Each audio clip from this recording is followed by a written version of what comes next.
Have you ever stopped to think about how some innovations, just one single thing, can completely reshape an entire industry, like leave a permanent mark? Oh, absolutely. It's fascinating when that happens. Well, today we're doing a deep dive into exactly that kind of phenomenon, but from the world of cannabis. We're talking about the legendary strain, AK-47. Ah, AK-47, a classic. Right, often called a one-hit wonder.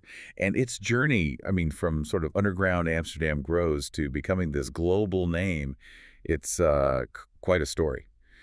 So our mission here is really to unpack how this one strain became such a lasting staple. And we've got some great material to guide us from Nug Notes, specifically their piece, AK-47 Cannabis Strain History and Legacy. And you know, it's important to frame AK-47 as more than just another strain. It really was like a blueprint. It brought together speed, yield, flavor, and importantly, that knockout strength all into one package. So yeah, we'll be digging into the key takeaways from the sources, helping you understand not just what it is, but really why it made such waves back then, and honestly, why people still talk about it today. Okay, let's get into it. The origin story. Every legend needs one, right? And AK-47 starts smack bang in the middle of Amsterdam's cannabis scene, early 1990s. Super vibrant time. A real hotbed of innovation back then. Exactly. And the breeder behind it was a guy named Simon.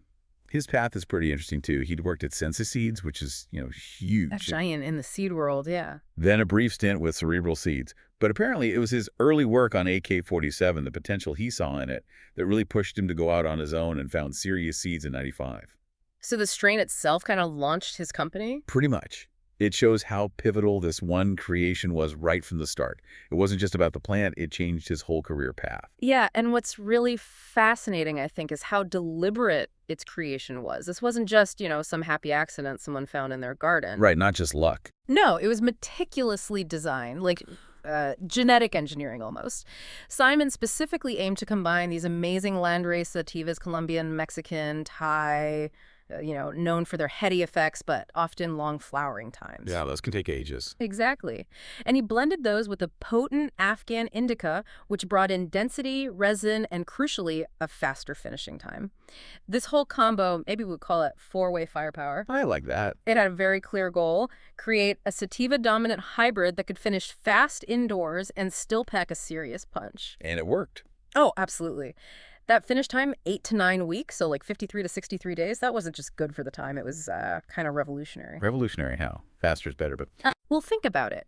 Most growers working with quality sativas back then were looking at maybe 10, 12, sometimes even 14 weeks. AK-47 potentially cut that time by a third, maybe more. That's not just convenience. It completely changed the maths for indoor growers. More cycles per year, better use of space. It basically meant more potential profit. That economic factor is huge in understanding why it caught on so fast. Wow, okay. That makes a lot of sense. It wasn't just the effect, it was the practicality, the economics. Precisely. So when did it really, explode onto the scene? How did it go from a new creation to a legend? Well, the big launch pad was the High Times Cannabis Cup, specifically 1994. Okay, the big show. Exactly. And AK-47 didn't just win something, it placed multiple times, entered by different people. That immediately tells you something about its consistency and how quickly the genetics were spreading. Multiple times in his first year out. Impressive. Very. And that was just the beginning. It just went on this incredible run, award after award. The sources say it ultimately racked up more than 27 international awards. 26. Yeah. And High Times recognized it again in 2003. Serious Seeds themselves call it the most awarded cannabis strain on the market. And honestly, looking at the record, it's hard to argue. Okay, so it kept winning. But why? What was the secret sauce that judges kept recognizing again and again? Well, you touched on it earlier. It really boiled down to its sheer power, its potency. Right, the knockout strength. Exactly. And there's a key piece of evidence here. A potency note from the 1999 Cannabis Cup. An independent lab tested the entries, and AK-47 clocked in at an incredible 21.5% THC. 21.5% in 1999. That sounds high even now, let alone back then. It was astronomical for the time. You have to remember your average high-quality stuff then might have been, 10%, maybe 15% THC if you were lucky? Yeah, okay, big difference. So having an independent lab confirm over 21%, that wasn't just marketing talk, it was proof. It validated that whole one-hit potency reputation and basically forced everyone to rethink what strong cannabis even meant. It set a whole new standard. That potency really is the core of the AK-47 story, isn't it? Which, okay, brings us to the name itself, AK-47. It's definitely attention-grabbing, maybe a bit It controversial. certainly gets people talking. What was Simon the breeder thinking? Why that name? He's been very clear about this over the years. The name was chosen specifically to reflect that one-hit potency, the immediate strong impact. So like the rifle's impact. More the idea of a single shot having a powerful effect. He consistently described the strain as a one-hit wonder. It was absolutely not about glorifying weapons or making any kind of political statement. If you look at it from, say, a marketing perspective, even if unintended, it was brilliant. It communicated power, intensity, efficiency, all in one memorable, if provocative name. It became shorthand for that strong, quick effect. Okay, that clarifies things. It was about the effect, not the object. Makes sense. So we've got the awards, the groundbreaking potency, the memorable name. But for a strain to stick around for decades, it needs more than just flash, right? Yeah. What made it such a reliable choice for growers? Was it easy to cultivate? Yeah, that's crucial for longevity. It wasn't just a show pony. It had to perform reliably. And it did. It really earned its reputation as a grower's ally. How so? What were the key traits? Several things. First, its relatively compact size. For indoor growers, especially in places like Amsterdam where space could be tight, that was a huge plus. You could fit more plants in, basically. Right, maximizing yield in limited space. Exactly. Then it was known for being pretty easy to trim because it had a high calyx to leaf ratio. That means more bud, less leafy stuff, which saves time and improves the final product quality. Less work, more reward. Growers like that. Definitely. And it was versatile too, proven to do well in both hydroponic setups and traditional soil grows. Very robust. So pretty adaptable. Any downsides for growers? Well, the one thing consistently mentioned is the smell. It's described as extremely pungent. Ah, good for the user, maybe not so good for staying discreet. Precisely. Good odor control was apparently non-negotiable. So, while it was great to grow in many respects, it definitely made its presence known. But overall, yeah, these practical traits made it a dependable workhorse for everyone, from Amsterdam coffee shops to home growers worldwide. That practical side explains its staying power. But, the market is flooded with strains now. How much did AK-47 really influence what came after? Did it actually change the genetic landscape?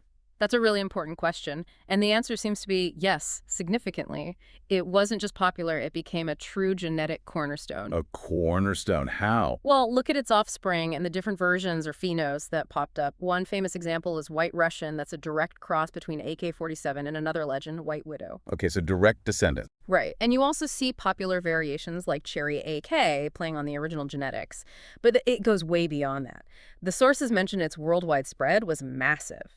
Serious seeds themselves say AK-47 was widely copied, sometimes illegitimately, pirated, but also legitimately used by countless other breeders to create totally new crosses. So people were building on its foundation. Exactly. It kicked off a whole wave of AK variations and hybrids globally. It wasn't just a strain people grew, it was a strain people bred with. It provided this amazing genetic toolkit that influenced so much of what came later and what you still see in seed catalogs today. It genuinely shaped the direction of hybrid breeding. Wow. So its legacy is in its own performance and in its children and grandchildren, so to speak. I got it. A true foundational piece. What an incredible story we've unpacked here. From those deliberate, innovative beginnings in Amsterdam, through winning all those awards and setting new potency records, Oh. that unforgettable name, and now understanding its lasting impact as both a grower's favorite and a genetic building block. It really was, as you said, a blueprint, fusing speed, yield, flavor, power, all back in the 90s. Oh, yeah. And here we are 3 decades later, and it's still relevant, still a staple. Amazing. It really is. And I think this deep dive into AK-47 shows something powerful, right? It shows how focused innovation, when you combine it with genuine, verifiable quality and a really clear identity, you can create something that doesn't just succeed in the moment. It can fundamentally change the whole playing field for what comes next. AK-47 didn't just raise the bar, it kind of blew the existing bar up and showed what was possible with hybrids. It really set a benchmark. It truly did. It really makes you think, doesn't it? About other things in our lives, maybe everyday products or ideas we just accept it as standard.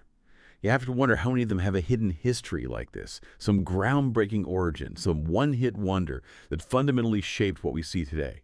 Maybe the next time you encounter something totally familiar, you'll pause and think, where did this really come from? What's its deeper story?